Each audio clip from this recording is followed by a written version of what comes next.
పాడేరు నియోజకవర్గం నుంచి మన పార్టీ తరపున ఎన్నిక కాబడ్డ జెడ్పీటీసీలు ఎంపీటీసీలు అందరూ కూడా ఈరోజు అందరం కూడా ఇక్కడ కలవడం జరుగుతూ ఉంది. దాదాపుగా 85 చోట్ల పాడేరు నియోజకవర్గంలో ఈ ఎన్నిక జరిగితే మన పార్టీ తరపు నుంచి 57 స్థానాలు మనం గెలిచాం. ఈరోజు మామూలుగా అయితే ఈ ఓవరాల్ ఎమ్మెల్సీ స్థానాలు కూడా ఏదైతే జరుగుతూ ఉందో, పోటీ జరుగుతూ ఉందో, ఇందులో మామూలుగా అయితే ఎవరు తెలుగుదేశం పార్టీ పోటీ పెట్టకూడదు. నైతిక విలువలు ఉన్న ఏ పార్టీ అయినా పోటీ పెట్టకూడదు. ఎందుకంటే 600 చిల్లర స్థానాలు మనం గెలిచినాం. వాళ్ళు గెలిచింది కేవలం 200 చిల్లర స్థానాలు వాళ్ళు గెలిచినారు. మనకు వాళ్ళకు మధ్య తేడా దాదాపుగా 387 స్థానాలు వాళ్ళకు మనకు తేడా ఉంది.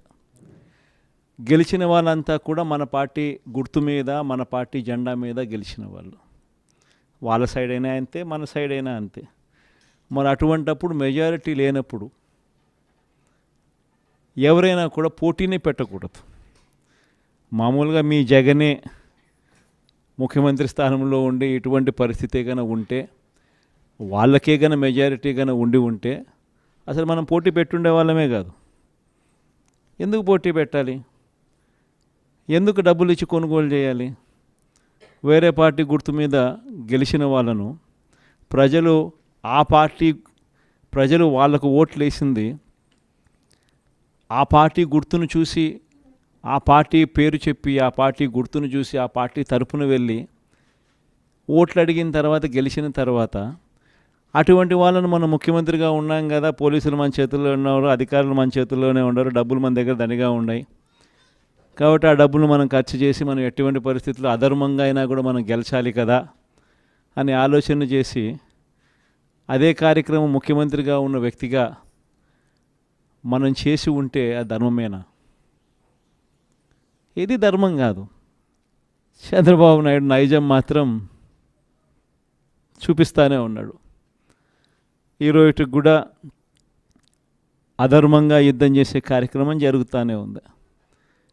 అధర్మంగా యుద్ధం చేసే కార్యక్రమంలో భాగంగా మన పార్టీ తరపు నుంచి ఎవరైతే గెలిచినారో వాళ్ళందరికీ ఫోన్లు చేయడం, లేదా వాళ్ళ దగ్గరికి మనుషులను పంపించడం, నీకు 5 లక్షలు ఇస్తా, నీకు 10 లక్షలు ఇస్తా, వస్తావా అని పిలవడం, అడగడం. ఎంత మటుకు అంటే రాజకీయాలలో విలువలు అనేటివి పూర్తిగా అట్టడుగు స్థానంలోకి తీసుకొని పోయే కార్యక్రమం జరుగుతూ ఉంది. ఏ రోజైనా కూడా ఒక రాజకీయ నాయకుడు ఎదగాలంటే మాత్రం విలువలు, విశ్వసనీయతతో కూడిన రాజకీయాలు చేస్తేనే ఆ రాజకీయ నాయకుడు ఎదుగుతాడు. ఏ రోజైతే మనం మన క్యారెక్టర్ని అమ్ముకుంటామో, ఏ రోజైతే మనం విలువలను, విశ్వసనీయతను రెండింటినీ కూడా పక్కన పెట్టి రాజకీయాలు చేయాలని ఎప్పుడైతే మనం ఆలోచన చేస్తామో అప్పుడు ప్రజలకు సమాధానం చెప్పడం కథ దేవుడు ఎరుగు, ఇంట్లో కూడా మనకు గౌరవం ఉండదు. ఇంట్లో కూడా మనకు గౌరవము, వాల్యూ ఉండదు అన్న సంగతి ప్రతి ఒక్కరూ కూడా గుర్తుపెట్టుకోమని కోరుతా ఉన్నా. నేనైతే నా జీవితంలో రాజకీయాలు నేను అట్టే చేశా. నేను కాంగ్రెస్ పార్టీ నుంచి బయటకు వచ్చినప్పుడు వెనక్కి తిరిగి చూస్తే నా వెనకాల ఎవరు లేరు. నేను, మా అమ్మ ఇద్దరమే బయటకు వచ్చింది. నాతో పాటు కొంతమంది ఎమ్మెల్యేలు వస్తామంటే కూడా నాతో పాటు రావాలనుకున్న ఎవరైనా కూడా రాజీనామా చేసి రావాలా అని చెప్పిన. ఈరోజు అక్కడి నుంచి మొదలు పెడితే కేవలం ఇద్దరం పార్టీ నుంచి బయటకు వచ్చి మొదలు పెడితే ఈరోజు దేవుని దయతో ప్రతి అడుగులోనూ కూడా విలువలతో కూడిన రాజకీయాలే చేశాము, విశ్వసనీయతతో కూడిన రాజకీయాలే చేశామని గర్వంగా తలెత్తుకొని కూడా చెప్పగలుగుతాం. ఎందుకు మొన్న ఎలక్షన్లే 2014 ఎలక్షన్ మీ అందరికీ గుర్తుండే ఉంటుంది. మనం ఓడిపోయాం ఆ ఎలక్షన్. ఓడిపోయేటప్పుడు కూడా నా దగ్గరికి చాలామంది వచ్చినారు. మన వాళ్ళే నా దగ్గరికి కూడా వచ్చినారు. మన మంచి కోసమే చెప్పారు, నా మంచి కోసమే చెప్పారు. అన్న చంద్రబాబు నాయుడు ఇష్టం వచ్చినట్టు అబద్ధాలు ఆడుతూ ఉన్నాడు, రైతులకు రుణమాఫీ అంటూ ఉన్నాడు, మహిళలకు రుణమాఫీ అంటూ ఉన్నాడు, ఇంటింటికి ఉద్యోగం అంటున్నాడు, ఉద్యోగం ఇకపోతే 2000 అంటున్నాడు, ప్రతి ఒక్కరికి 3 సెంట్ల స్థలం అంటూ ఉన్నాడు. ఈయన చంద్రబాబు నాయుడు అంటా ఉన్నాడన్నా, మనం కూడా అనకపోతే ఎట్టా, మనం కూడా రైతులకు రుణమాఫీ చేయకపోతే చేస్తామని చెప్పకపోతే ఎట్టా, ఫస్ట్ చెప్పేసేయండి నా, మళ్ళీ సంగతి మళ్ళీ చూస్తాము అని నాతో కూడా చెప్పినారు. కానీ చెయ్యలేనిది, జరగనిది చెప్పడానికి మీ జగన్ ఇష్టపడలా.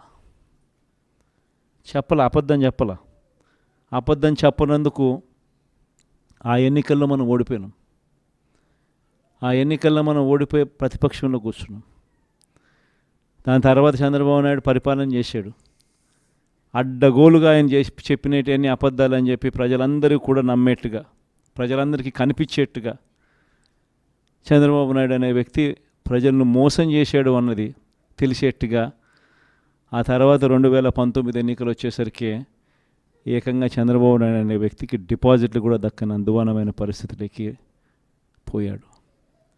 2019లో మనం అధికారంలోకి వచ్చినాం. మన మేనిఫెస్టోలో చెప్పింది ఏది కూడా పలాని మాట చెప్పినామనంటే ఒక్క మాట కూడా తప్పకుండా మొట్టమొదటిసారిగా రాజకీయాలలో విలువలు అంటే ఏమిటి, విశ్వసనీయత అంటే ఏమిటి అనే పదానికి మనం అర్థం తీసుకొస్తూ అడుగులు వేశాం మొట్టమొదటిసారిగా. ఇంతకుముందంతా మేనిఫెస్టో అంటే చెత్తబుట్టలో వేసే డాక్యుమెంట్. మొట్టమొదటిసారిగా మేనిఫెస్టో అంటే చెత్తబుట్టలో వేసే డాక్యుమెంట్ కాదు. మేనిఫెస్టో అని అంటే ఒక బైబిలు, ఒక భగవద్గీత, ఒక ఖురాన్ అని చెప్పి మొట్టమొదటిగా నిర్వచనం మారుస్తూ చెప్పిన ప్రతి మాట కూడా నెరవేర్చాం. ఒక 10% జనాభాలు మాత్రం చంద్రబాబు నాయుడు మోసాన్ని నమ్మారు. చంద్రబాబు నాయుడు క్యాంపెయినింగ్ ఇంటింటికి పోయినప్పుడు వాళ్ళ ఎమ్మెల్యేలు చేసిన క్యాంపెయిన్ పిల్లలు కనపడితే నీకు 15,000, నీకు 15,000, నీకు 15,000, నీకు 15,000 సంతోషమా అని అడిగే క్యాంపెయిన్. వాళ్ళ అమ్మ కనపడితే నీకు 18,000 సంతోషమా అని అడిగే క్యాంపెయిన్. వాళ్ళ ఇంట్లో ఇంకొక ఆడవాళ్ళు కనపడితే నీకు మళ్ళీ 18,000 సంతోషమా అని అడిగే క్యాంపెయిన్. వాళ్ళ ఇంట్లో ముసలోళ్ళు ఎవరైనా బయటకు వస్తే నీకు నెలకు 4,000 పెన్షన్ సంతోషమా అని అడిగే క్యాంపెయిన్. ఈ క్యాంపెయిన్తో, ఈ మోసంతో, ఈ ఆశతో ఓ 10% జనాదులు మన దగ్గర నుంచి దూరం అయ్యారు. కానీ మళ్ళీ ఏమైంది? మళ్ళీ చంద్రబాబు నాయుడు పాలన వచ్చింది. మళ్ళీ ఇదే చూస్తూ ఉన్నాం. ఈరోజు 22 నెలలు అయిపోయింది. స్కూళ్ళు తెరిచినాయి, పిల్లలు బళ్ళకు పోతూ ఉన్నారు. కనీసం జగనే ఉంటే కనీసం అమ్మఒడి కింద 15,000 ఈ పాటికి జగన్ ఉంటే వేసి ఉండేవాడు. ఆ 15,000 బాయా, ఈయన నీకు 15,000, నీకు 15,000, నీకు 15,000 అని ఇస్తానని చెప్పి అది బాయా. వ్యవసాయ పనులు ముమ్మరంగా సాగుతూ ఉన్నాయి. జగనే ఉంటే రైతు భరోసా కింద 13,500 చేతిలో పడేది. జగనే ఉంటే చంద్రబాబు వచ్చాడు, 20,000 ఇస్తానన్నాడు. ఆ 13,500 బాయా, ఆ 20,000 బాయా. ఈరోజు రాష్ట్రంలో ఉన్న పరిస్థితి జగనే ఉంటే పెద్ద చదువులు చదువుతూ ఉన్న పిల్లలందరికీ పూర్తి ఫీజు రీయింబర్స్మెంట్ కింద ప్రతి త్రైమాసికం అయిపోతూనే ప్రతి 3 నెలలకు ఒకసారి, ఆ 3 నెలలు అయిపోయిన వెంటనే ఫీజులు జమ అయ్యేటి. ఇప్పుడు జనవరి, ఫిబ్రవరి, మార్చి త్రైమాసికానికి సంబంధించి ఫీజులు ఎగిరిపోయినాయి. మామూలుగా జగనే ఉండుంటే మేలో పడి ఉండేటివి. అది బాయా. ఆ పిల్లలు రేపొద్దున ఇంజనీరింగ్ చదువుతున్న పిల్లలు, డిగ్రీ చదువుతూ ఉన్న పిల్లలు, వీళ్ళందరికీ ఫీజులు కట్టడానికి ఫీజులు కూడా చెల్లించలేని పరిస్థితిలో ఆ పిల్లలు బళ్ళకు పోతూ ఉన్నారు, కాలేజీలకు పోతూ ఉన్నారు. కాలేజీలు ఆ పిల్లలందరినీ కూడా నువ్వు ఫీజులు కట్టకపోతే కాలేజీలో టీసీ తీసుకుని వెళ్ళిపోమని చెప్తా ఉన్నారు. వసతి దీవెన ఎగిరిపాయి. ఏప్రిల్లో జగనే ఉండుంటే వసతి దీవెన కింద ప్రతి తల్లికి సహాయం అందేది ఆ పిల్లాడు చదువుల కోసం. అది ఎగిరిపాయి. పొదుపు సంఘాలకు, చెల్లెమ్మలకు అందరికీ ఏప్రిల్లో 0 వడ్డీ డబ్బులు పడేటివి. అది ఎగిరిపోయి. నేను చెప్పేది ఒకటే చెప్తా ఉన్నాను. ఏదైనా కూడా మోసం, అబద్ధాలు, అధర్మంతో చేసే ఏ పాలనైనా కూడా ఎక్కువ రోజులు ఉండదు. మనం చేసింది ఏదైనా కూడా ఈరోజు తలెత్తుకొని పోగలుగుతాం. తలెత్తుకొని గర్వంగా ప్రతి ఇంటికి పోగలుగుతాం. ఏదైనా కానీ మాట చెప్పింది జగన్ కాలంలో వైఎస్ఆర్ కాంగ్రెస్ ప్రభుత్వంలో చేసినాము అని చెప్పి గర్వంగా తలెత్తుకొని పోగలుగుతాం. అది మనకున్న సర్టిఫికెట్. కానీ ఇదే చంద్రబాబు నాయుడు మనుషులు, చంద్రబాబు నాయుడుకి సంబంధించిన లీడర్లు, చంద్రబాబు నాయుడుకి సంబంధించిన ఎంపీటీసీలు, చంద్రబాబు నాయుడుకి సంబంధించిన జెడ్పీటీసీలు ప్రజల్లోకి పోగలుగుతారా?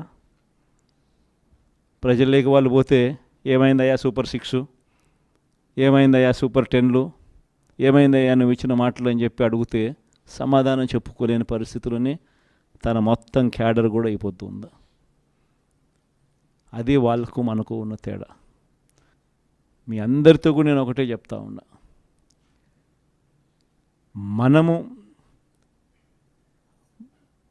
ప్రవర్తించే తీరు మార్గదర్శకంగా ఉండేట్టుగా, గొప్పగా ప్రజల్లోకి మనం నిలబడేట్టుగా మనం ప్రవర్తించే ప్రతి అడుగు కూడా మనం వేద్దాం. నా దగ్గర నుంచి మీ దగ్గర దాకా. తెలుగుదేశం పార్టీ చేస్తూ ఉన్న ఈ కొనుగోలు కార్యక్రమాలు కానీ, ఈ ప్రలోభాలు పెట్టే కార్యక్రమాలు కానీ, వీటి ఎవ్వడికి కూడా దయచేసి లొంగకండి. నేను ఒకటి చెప్తా ఉన్నా, జగన్ పలావ్ పెట్టినాడు, చంద్రబాబు బిర్యానీ పెడతానన్నాడు. చంద్రబాబు నమ్మి ఓటేసినారు. బిర్యానీ బాయా పలావ్ బాయా లాస్ట్కు పస్తు పండుకోవాల్సిన పరిస్థితి. చంద్రబాబును నమ్ముకుంటే ఎక్కడైనా ప్రజలైనా అంతే, నాయకులైనా అంతే. ఇంతకుముందు మన పార్టీ నుంచి 23 మంది ఎమ్మెల్యేలను తీసుకున్నారు, 3 ఎంపీలను తీసుకున్నారు. ఆ 23 మంది ఎమ్మెల్యేలలో ఎంతమంది టికెట్లు ఇచ్చినాడు? నాకు తెలిసి 3కి. ఆ 23 మంది ఎమ్మెల్యేలను తీసుకునేటప్పుడు ఒక్కొక్కరికి ఎంత ఇస్తామన్నాడు? ఒక్కొక్కరికి 20 కోట్లు. ఇచ్చింది ఎంత? అడ్వాన్సు. దాని తర్వాత వాళ్ళు ఆ పక్క పోయిన వాళ్ళు అందరూ అన్న మీ దగ్గరికి వచ్చేస్తామన్నా మేమంతా అని చెప్పి నాకు ఫోన్ చేసినారు. ప్రజల్లో ఒకసారి జారిపోయిన తర్వాత మళ్ళీ వెనక్కి వచ్చినారంటే ప్రజల్లో ఆ రెస్పెక్ట్ పోతుంది, ఆ విలువలు పోతాయి, ప్రజలు ఇచ్చే గౌరవం పోతుంది. కాబట్టి వాళ్ళని మనం కూడా తీసుకోలేకపోయినాం. వాళ్ళ రాజకీయ జీవితాలు ఏమైపోయినాయి? అందరూ సున్నాలు అయిపోయి ఇంట్లో కూర్చొని ఉన్నారు. ప్రతి ఒక్కరూ కూడా ఈ విషయాలన్నీ గుర్తుపెట్టుకోండి. రాజకీయాలలో ఎప్పుడూ షార్ట్ కట్ ఉంటుంది, లాంగ్ కట్, దూరం దారి ఉంటుంది, షార్ట్ కట్ ఉంటుంది. షార్ట్ కట్ ఎప్పుడు తీసుకోవద్దండి. రాజకీయాలలో ఏ రోజైనా కూడా నిలబడాలి అని అంటే, ప్రజల మన్ననలు ఉండాలి అని అంటే, ప్రజల్లో గౌరవం ఉండాలి అని అంటే, కష్టమైనా కూడా మనం తీసుకునే దారి విలువలతో కూడిన దారి, విశ్వసనీయతతో కూడిన దారి తీసుకోవాలి. ఇదే నేను పాటిస్తాను. నేను మీ అందరి దగ్గర నుంచి కూడా ఇదే ఉండాలని ఆశిస్తాను. వైఎస్ఆర్సీపీ కార్యకర్త ఏదైనా కానీ ప్రజలు లేకపోతే కాలర్ ఎగరేసుకొని చెప్పాలి, పలాని మాట చెప్పినాం, పలాని మేము నెరవేర్చినాం అని చెప్పి. మాలో అబద్ధాలు ఉండవు, మాలో మోసాలు ఉండవు, మాలో కల్మషం ఉండదు అని చెప్పి. అది వైఎస్ఆర్సీపీ కార్యకర్త. ప్రతి ఒక్కరు ఇది గుర్తుపెట్టుకోమని కోరుతా ఉన్నాం. ఈ మన్యం ప్రాంతం స్పెషలీ, ట్రైబల్ ప్రాంతం స్పెషలీ ఎప్పుడూ కూడా నాకు తోడుగా ఉంది. పార్టీ స్థాపించిన రోజు నుంచి, మొట్టమొదటి రోజు నుంచి కూడా వెనక్కి తిరిగి చూస్తే ఎక్కడా కూడా ఈ ప్రాంతంలో మాత్రం 100% యా పక్క ఏది ఏ ప్రాంతం ఎటుపోయినా కానీ ఇక్కడ మాత్రం ప్రజలు మాత్రం, ఇక్కడ మాత్రం నాయకులు మాత్రం, ఇక్కడ మాత్రం ఉన్న వాళ్ళంతా మాత్రం 100% ఎప్పుడూ నాకు తోడుగానే ఉన్నారు. మీ ప్రేమలు, మీ ఆప్యాయతలు ఇదే మాదిరిగానే కొనసాగించమని చెప్పి కోరుతా ఉన్నా. కష్టకాలంలో ఉన్నప్పుడే ఇంకా మీ సహాయము, మీ సహకారము ఇంకా ఎక్కువ కావాలని అడుగుతా ఉన్నా. కష్టాల్లో ఉన్నప్పుడే మీరు ఇంకా గట్టిగా నిలబడాలి అని చెప్పి అడుగుతా ఉన్నా. 5 ఏళ్ళు కన్ను మూసుకుంటూ అయిపోతుంది. ఈ 5 ఏళ్ళ మన పోరాటంలో మీ సహాయ సహకారాలన్నీ కూడా మెండుగా ఉండాలని చెప్పి కోరుతూ, బొత్స సత్యనారాయణను మన పార్టీ తరపు నుంచి మనం ఎమ్మెల్సీ అభ్యర్థిగా మనం రంగంలోకి దింపుతా ఉన్నాం. అందరు ఎమ్మెల్యేలని పిలిచిన, మన ప్రాంతంలో ఉన్న అందరు కంటెస్ట్ చేసిన ఎమ్మెల్యేలను, ఎంపీలను అందరినీ కూడా పిలిచి ఎవరైతే బాగుంటుంది అని చెప్పి అందరి ముందర అందరినీ అడిగాం. అందరూ యునానిమస్గా ఈ ఎలక్షన్లో మారీచుల మాదిరి జరుగుతూ ఉన్న ఎలక్షన్ ఇది, శకుని పాచికల మాదిరి వేస్తూ ఉన్న ఎన్నికలు ఇవి. ఇటువంటి ఎన్నికల్లో మనకు బొత్స సత్యనారాయణ లాంటి కొంచెం ప్రొఫైల్ ఉన్నోడు, కొంచెం స్టేచర్ ఉన్నోడు, కొంచెం గట్టిగా నిలబడగలిగినోడు, మోటుకోగలిగినోడు, ఇటువంటి వ్యక్తులు ఉంటేనే మనం ఎన్నికలను చేయగలుగుతాము. మనం అందరం కలిసికట్టుగా మొత్తం జిల్లా మొత్తం ఏకం కావాలని అంటే అటువంటి వ్యక్తి అయితేనే బాగుంటుంది అని చెప్పి అందరి నోట్లో నుంచి వచ్చిన మాట. అందరి నోట్లో నుంచి వచ్చిన ఆ మాట ప్రకారము మనం కూడా నిజంగానే ఇటువంటి కష్టకాల పరిస్థితులు, ఎందుకనంటే కష్టం లేనప్పుడు అధికారంలో మనం ఉన్నప్పుడు ఎవరిని కావాలంటే వాళ్ళను పలానోడు ఎమ్మెల్సీ అంటే పలానా ఎమ్మెల్సీ అని సంతకం పెట్టేసి నేను ఇక్కడి నుంచి పంపించేసేస్తే ఆ ఎమ్మెల్సీ కింద వాళ్ళు ఎన్నికైపోయే పరిస్థితి. కానీ ప్రతిపక్షంలో ఉన్నప్పుడు స్పెషల్లీ చంద్రబాబు నాయుడు లాంటి అన్యాయస్తులతో మనం యుద్ధం చేస్తూ ఉన్నప్పుడు మాత్రం ప్రతిపక్షంలో మనం ఉన్నాం కాబట్టి మనం గట్టిగా మోట్టుకోగలిగిన కెపాసిటీ ఉన్న నాయకుడిని మనం ముందర పెడితేనే మనకు అడ్వాంటేజ్గా ఉంటుంది. కాన్ఫిడెన్స్ నింపగలుగుతాడు, మన వాళ్ళకు కూడా తోడుగా గట్టిగా నిలబడగలుగుతాడు. ప్రతిపక్షంలో ఉన్నప్పుడు కూడా విలువలతో కూడిన రాజకీయాల మీదనే ఎక్కువగా ఫోకస్ పెడుతూ మీ అందరూ కూడా బొత్స సత్యనారాయణ కూడా అదే మాదిరిగానే సహకరించాలని మనస్ఫూర్తిగా మీ అందరికీ కూడా విజ్ఞప్తి చేస్తూ ఉన్నాను.